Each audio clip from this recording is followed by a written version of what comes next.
Well, in 1973, I was a postdoc in molecular biology at Columbia University. And it was a time really of a lot of intense discussion. I had a lot of friends who were postdocs. Subjects came up naturally. And I just happened to come across a copy of the Wistar Symposium that was held in 1966 in Philadelphia. It's a collection of essays about Darwinian theory. And I read Murray Eden's article, a critical article about Darwinian theory, and Marcel Schutzenberger's critical argument about Darwinian theory. And I started talking about it with the other postdoctoral fellows, people who were working in the laboratory at the time. And I discovered, somewhat to my own surprise, that the arguments, which seemed so very credible, very important, went virtually unanswered among the biologists that I knew, who tended to dismiss the arguments in a way that suggested that they hadn't really understood them, and if they had understood them, were not prepared to respond to them. And that was the beginning of my skepticism about Darwinian theory. When I spent a year in Paris working with Schutzenberger, of course, both of us enriched each other's opinions. Schutzenberger had been a long-standing critic within the French biological establishment of Darwinian theory. And what he had to say reinforced what I had to say, what I had to say reinforced what he had to say. Later I talked with Murray Eden. There were a group of us who were similarly skeptical. I must say in the 70s, in the late 60s and in the 70s, there was a much more intensive degree of opposition to Darwinian theory, a much greater willingness to examine Darwinian orthodoxies. The great counter-reformation took place in the 1980s and the 1990s. So when I started work, or when I started thinking about these issues, Schutzenberger and I wanted to write a book together on this. There was a very relatively liberal attitude among mathematicians, people who were interested, physicists, people who were interested in Darwinian theory, a much greater willingness to wonder whether any of this could possibly be true. So that was roughly my own background, my own approach to it. Well, the claim that all skeptics about Darwinian orthodoxy or Christian fundamentalists stands refuted by me. It's obviously not true. I'm neither Christian nor a fundamentalist. But lots and lots of people are skeptical in the scientific community. I know dozens of mathematicians who scratch their head and say, you guys think this is the way life originated? It's absolutely a preposterous theory. And many, many very significant figures, John von Neumann, one of the great mathematicians of the 20th century, just laughed at Darwinian theory. He hooted at it. So it's perfectly absurd. This is a point in a polemical dispute. It's not a reasonable standard of criticism. Opposition to Darwinian theory is, I wouldn't say widespread, but there's a consistent group of people among mathematicians, among physicists, among some very good speculative biologists who simply don't accept it, don't even regard it as a scientific theory in any reasonable sense. It's tough to say because we're not dealing with a theory in any sense in which, say, a physicist would recognize the theory. We're dealing with a collection of anecdotes, a certain point of view, a series of hunches. I would say that the most outstanding, the salient points are, first of all, the fossil record, which is simply mystifying. We can't make much sense of the fossil record. It does not sustain any kind of Darwinian prediction that can be intelligently derived from Darwinian theory, and it doesn't seem to sustain anything else as far as I can see. It's a perfectly mystifying record. That's one obvious point. I'm not talking just about the Cambrian explosion, I'm talking about everything that doesn't make a whole lot of sense in the fossil record. Second point, we have never been able in any way theoretically to examine the central Darwinian claim that natural selection and random variation can account for a great deal of complexity. If you look at the history of physics, for example, what did Newton do in the 17th century? He said, well, the planets are being attracted to the sun by a force. It's not any kind of force, it's a inverse square force. And then he went and showed that if you make that assumption, the result will be an orbit that conforms exactly to the observed orbit, say, of the Earth or of Mars. It will be a conic section. And then he proved the converse, that if it's a conic section, the planets must be attracted to a central source by an inverse square law. There is nothing like that in biology, in Darwinian theory. A kind of a canonical demonstration that this mechanism, random variation, natural selection, is adequate to the generation of this level of complexity. From the point of view of the serious sciences, without that kind of a demonstration, one is completely adrift. You have no idea whether the mechanism is adequate for its intended purposes. This is the second point. Third evidential piece of the puzzle. Look, you turn to the serious sciences, you turn to general relativity or quantum mechanics. I can program a computer with the equations of general relativity or with the equations of quantum mechanics, and I can say, all right, what are the consequences? I can actually see the consequences emerge in a simulation. We can't do any of this in biology. And that should prompt any reasonable person to ask, why not? If this is such a simple mechanism, which can easily be programmed on a computer, how come we can't set up a computer and create something of biological-like complexity? How come we cannot see the unfolding of an evolutionary process the way we can see the unfolding of an evolutionary process in physics? This is a very serious question. I've looked at all the genetic algorithms. I'm trying to write a genetic algorithm myself. And the sheer fact is, without a tremendous amount of very special manipulation and ad hoc constraints, the computer is not going to generate anything realistic if it uses Darwinian mechanisms, and it will generate something realistic only if it doesn't use Darwinian mechanisms. This is an important point. 50 years after the computer revolution began, we have a splendid tool for assessing the intelligibility and viability of Darwinian theory, and everything that we know, I think this is the uniform experience of anyone working in genetic algorithms, indicates these mechanisms will not work. They will not work for their intended purposes. And finally, there's the utter absence of laboratory evidence. I mean, random variation, natural selection, we should be able to start manipulating organisms. When we look at dogs, no matter how far back we go, it's dogs. When we look at bacteria, no matter what we do, they stay bugs. They don't change in their fundamental nature. There seems to be some sort of an inherent species limitation, and we have no good explanation for this in terms of Darwinian theory. We should have far more flexibility, far more plasticity under laboratory conditions than we actually do if Darwinian theory or anything like that were correct. What we see in nature, what we see in the laboratory, is very highly bounded variation, cyclic variation, as for example finch beaks in the Galapagos Island. That's about all we see. Small variations. Why is that if Darwinian theory is correct? These are evidentiary points that I think need to be stressed, need to be examined openly, honestly. And they never are, of course. Never are. Look, the stuff about finch beaks is certainly interesting. Let's not confuse ourselves about that. The question is, can it be extrapolated, or does it represent cyclic variation? I can say, here's an account of how the eagle flies. Look, I get up, I jump in the air, I flap my hands a couple of times, and I land a few feet from where I started. Thus the origin of flight. The obvious response is, this is nutty. You can flap your hands as long as you want. You won't fly like an eagle. The argument from extrapolation can work in some circumstances. It fails in other circumstances.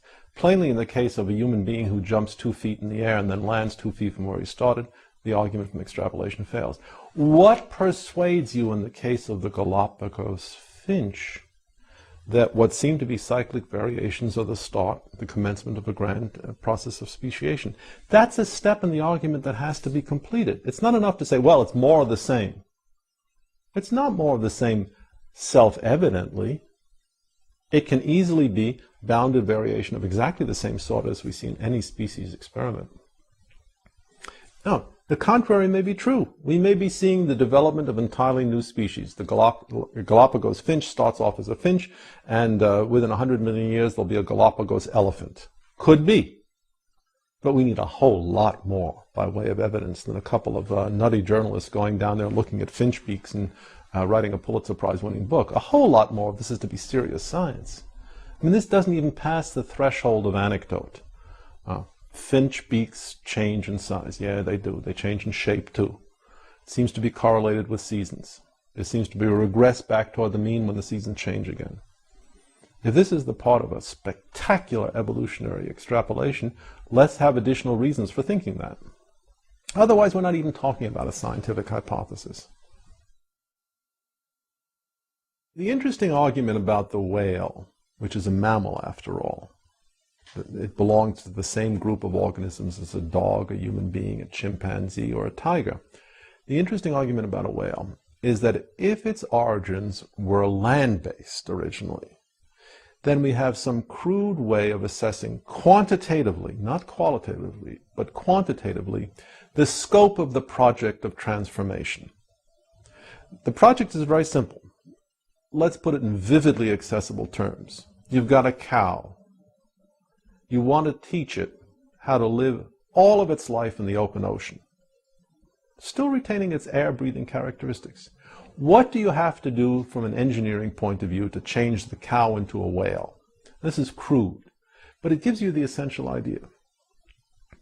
Now, if the same question were raised with respect to a car, and you ask what would it take to change a car into a submarine, we would understand immediately it would take a great many changes. The project is a massive engineering project of redesign and adaptation. Well, the same question occurs with respect to that proverbial cow. Virtually every feature of the cow has to be changed. It has to be adapted. But since we know that life on Earth and life in the water are fundamentally different enterprises, we have some sense of the number of changes. Anytime a science avoids coming to grips with numbers, it's somehow immersing itself in perhaps an unavoidable, but certainly an unattractive miasma. Here's a chance actually to put some numbers on calculations. We're not talking about genetics. We're talking about simple numbers. The skin has to change completely. It has to become impermeable to water. That's one change. Breathing apparatus has to change. A diving apparatus has to be put in place. Lactation systems have to be designed. The eyes have to be protected. The hearing has to be altered. Salivary organs have to be changed. Feeding mechanisms have to be changed. After all, a cow eats grass, a whale doesn't. As I say, I've tried to do some of these calculations. The calculations are certainly not hard. But they're interesting because I stopped at 50,000. That is morphological changes. And don't forget, these changes are not independent. They're all linked. If you change an organism's visual system, you have to change a great many parts of its cerebellum, its cerebrum, its nervous system. All of these changes are coordinated. So when we're talking about an evolutionary sequence such as this, what's interesting about the cow to whale transition, and I'm just using this as a easily accessible idea. What's interesting about the cow to whale transition is that we can see a different environment is going to impose severe design constraints on a possible evolutionary sequence. How are these constraints met? If they're roughly 50,000. If they're 2 million constraints, how are those met? And what does this suggest about what we should see in the fossil record?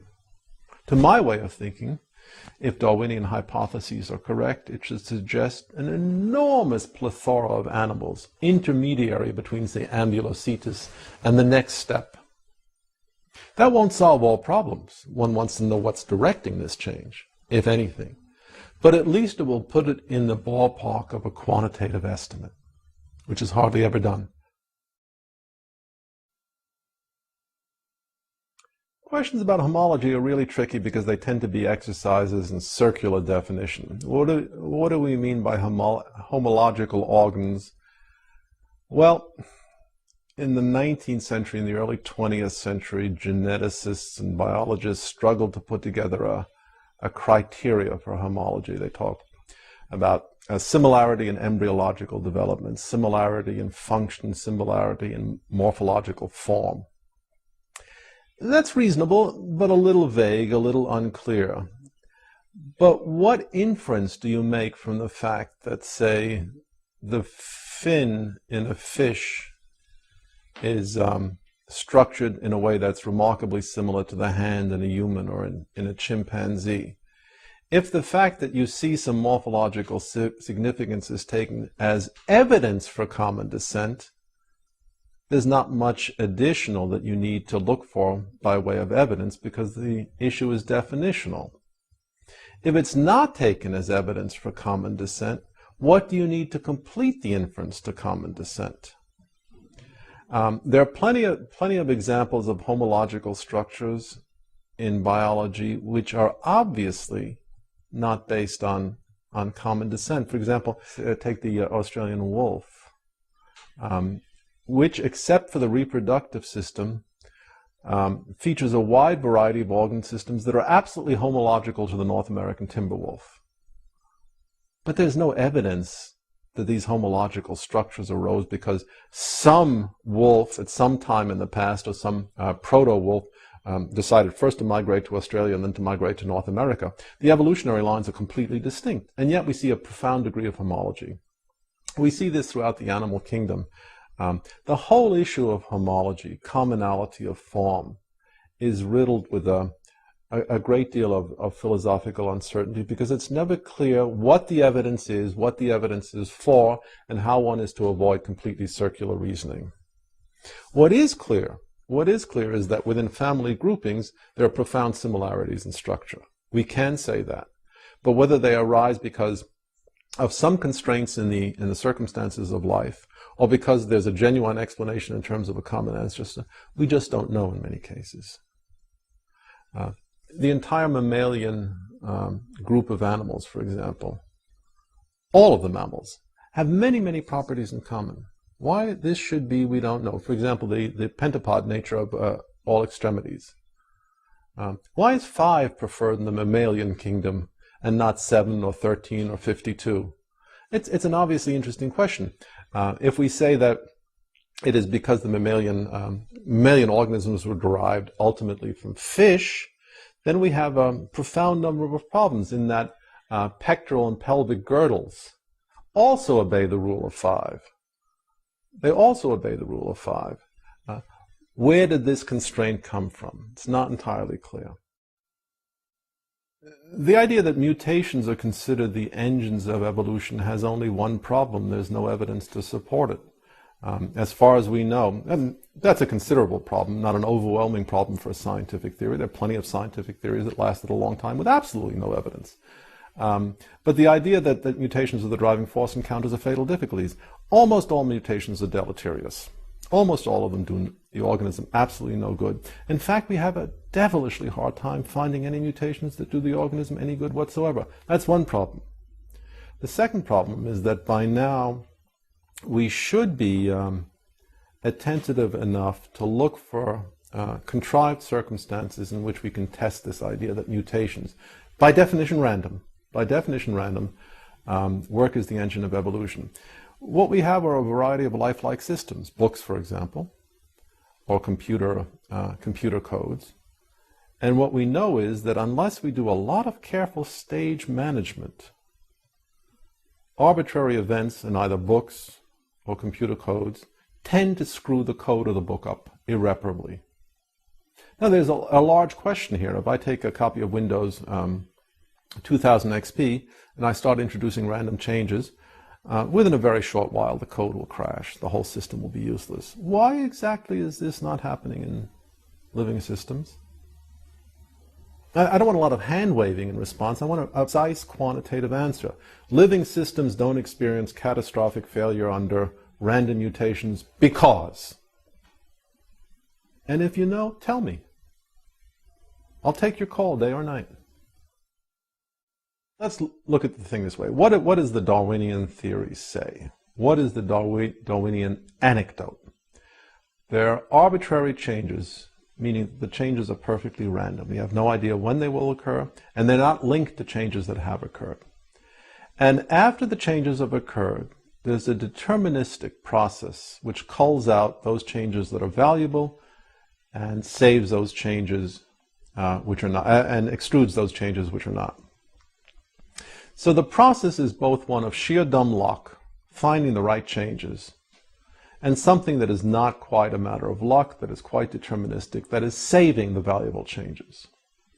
Nonetheless, Darwinian theory suggests that each such episode, luck, change, is independent. It has nothing to do with the one that went before. So that in the abstract, it could be modeled by what mathematicians call a random variable. At first cut, first approximation.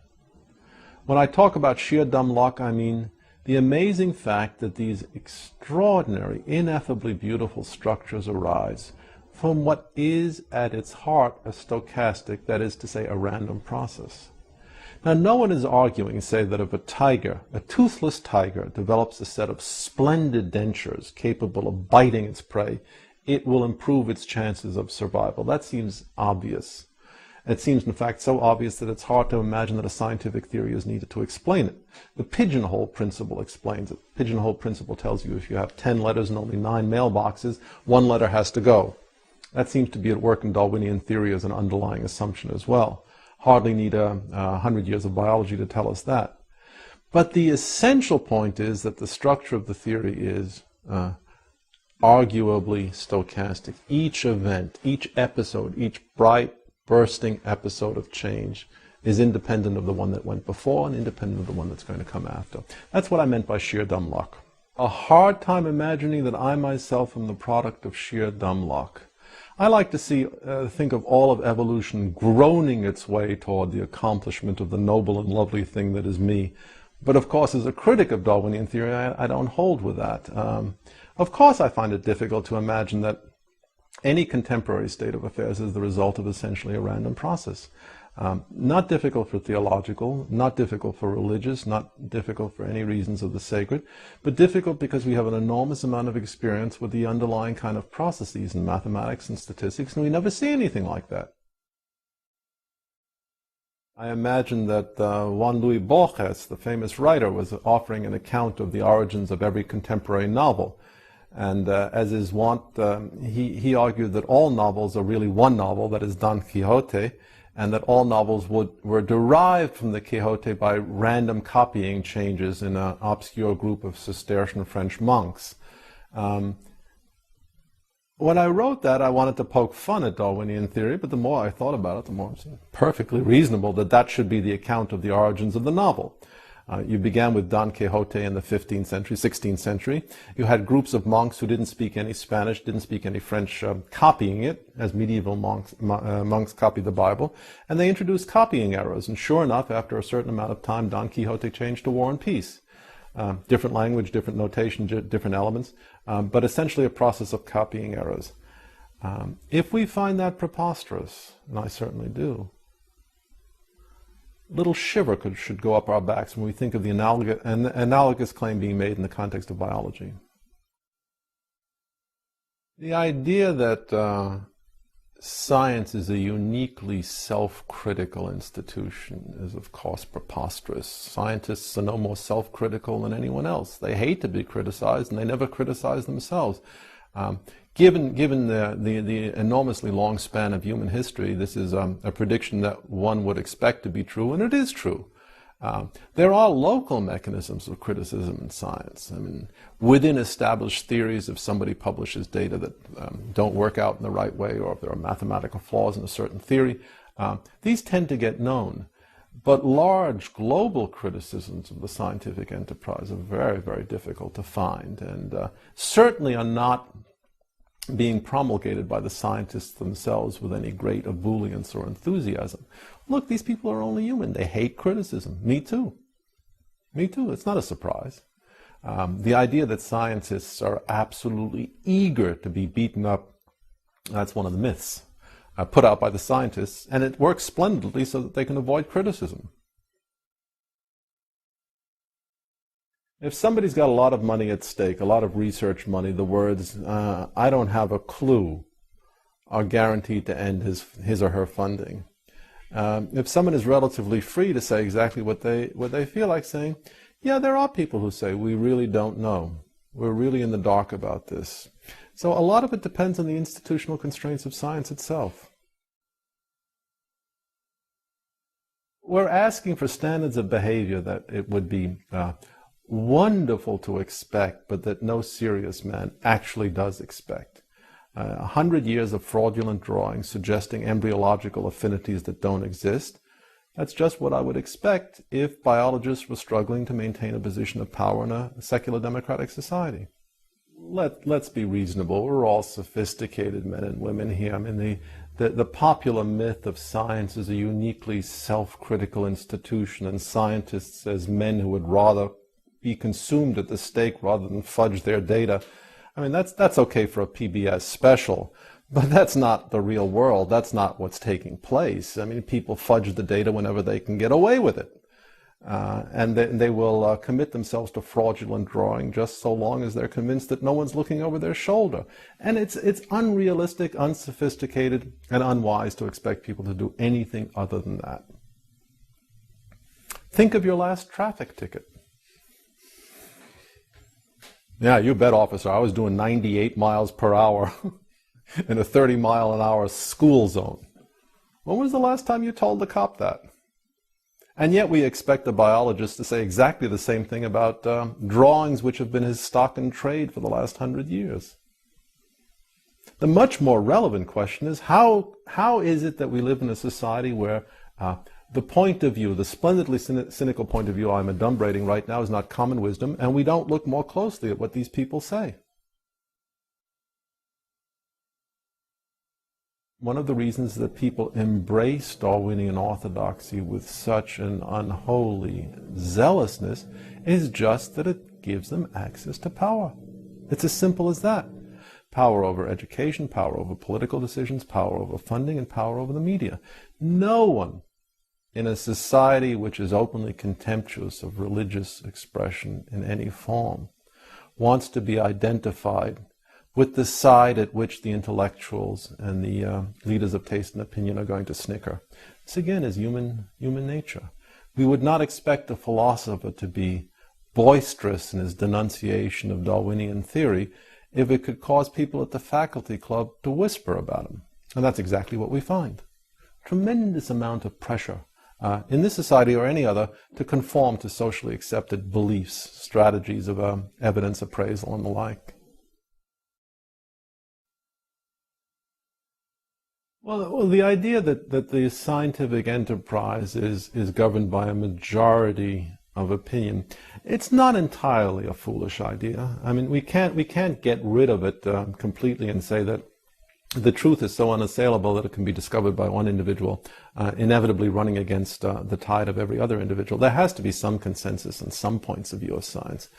And to suggest that the fact that so many biologists are willing publicly to endorse Darwinian theory is of no account is foolish. To a certain extent, I do agree with that. It is important to present within an educational establishment what is the standard, the mainstream, the canonical view. There's no question about that.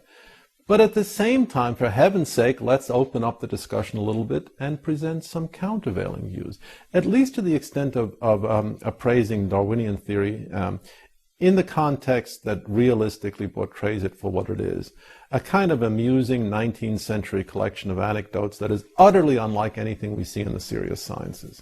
That would be my favorite position.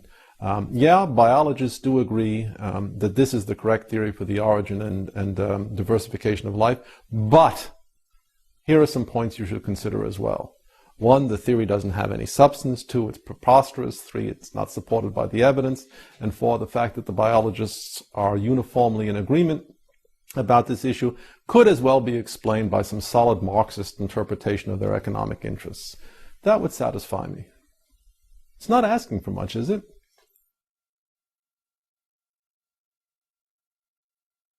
We don't know anything about the progress of science. As far as we can tell, it depends on unique, unrepeatable events, the confluence of genius and inspiration. And in between those unique and unrepeatable events, there's a lot of patient work of accumulation of data, facts, theory, testing, assessment. It's not even clear that science is progressing. It might be moving in a circular pattern, ever deeper entrenchment of a single set of ideas. That certainly seems to be true in physics. Has physics progressed beyond Newtonian mechanics? Well, it's certainly been enriched. It certainly has acquired additional concepts, additional powers. Whether the powers are due to technological development or theoretical insight is another issue. I don't think we should make any large claims about the progress of science. We understand science as little as we understand the cosmos. I think, realistically speaking, we're hundreds of years away from having the same kind of understanding of living systems as we possess in parts of physics.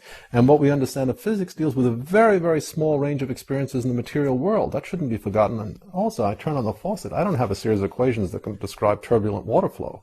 I just don't have that. Aerodynamics is not properly understood. Turbulence is not properly understood. And that's Newtonian mechanics. We certainly don't have a rock-solid understanding of the behavior of technological and material objects in the contemporary world. We have a lot of anecdotes. No reason to expect progress in biology is going to be any more rapid than developments in physics. Why the assumption of celerity, that things should just happen, bang, bang, bang, we'll understand everything at once? There are very deep conceptual issues in biology, very, very deep, very profound areas, not only of ignorance, but of understanding.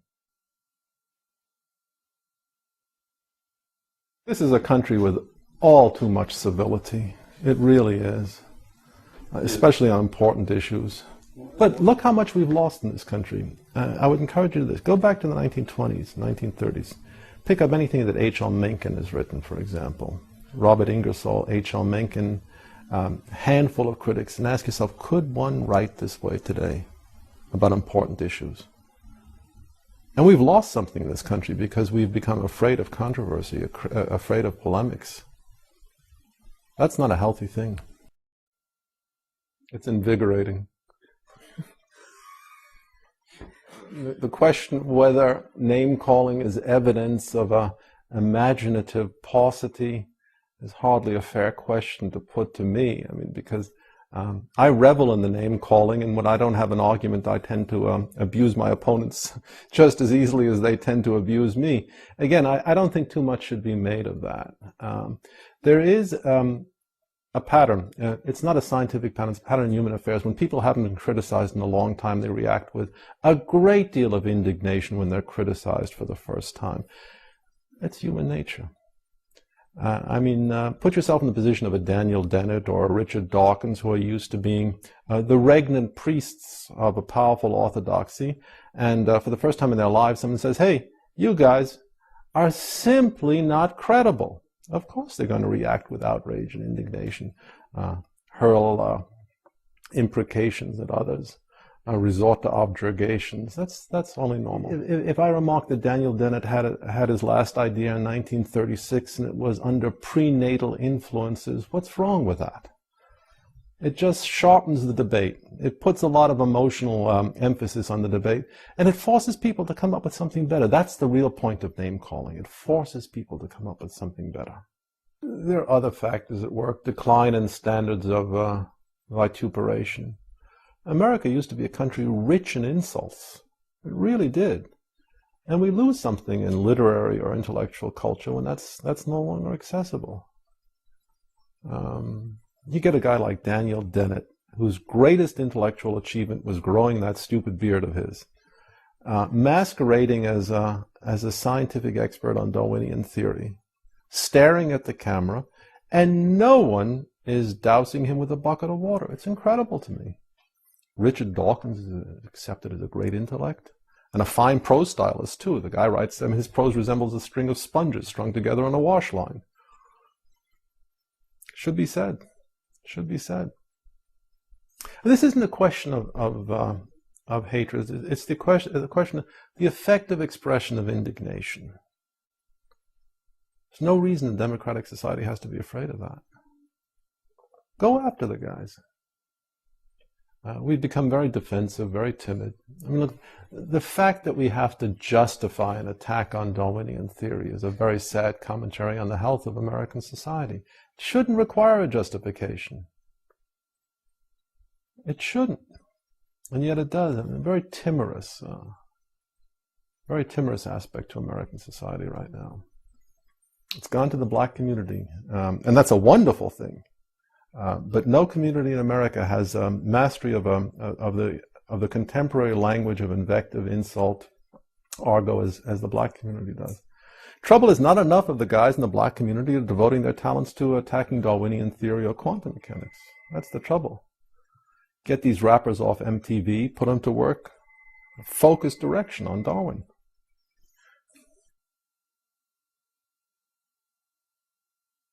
Somebody's going to get discouraged in high school because he's dealing with a muttonhead as a high school biology teacher. He better not go into science at all. It really is a tough field. There's a lot of abuse. It's a very difficult enterprise. And you shouldn't be discouraged easily. The only thing you should take from your experience is the standing refutation of the doctrine of the survival of the fittest that every high school instructor in biology provides. Every education is experienced not only because of your teachers, but in spite of your teachers. I remember myself as a high school student, dumb as a post, completely inarticulate, incapable of reading, certainly incapable of writing. And I rather suspect my experience is pretty general. Not many people are enthusiastic about contemporary high school students. That's one point. It's a factual point, whether they are or are not capable. But certainly in a democratic society, the idea that the high school has to be a kind of enlarged locker room where only the coach's pep talk is considered reasonable, that should be repugnant. That's not really how we want an educational establishment to be run, is it? Let's give high school students the benefit of the doubt. Let's say that they're a whole lot more intelligent, presentable, better dressed, better groomed, smarter, more sophisticated than they give every appearance of being. What's the loss? What do we risk? Just what do we risk if some of the profound, exciting, deeply perplexing, vexing issues of biology are presented honestly?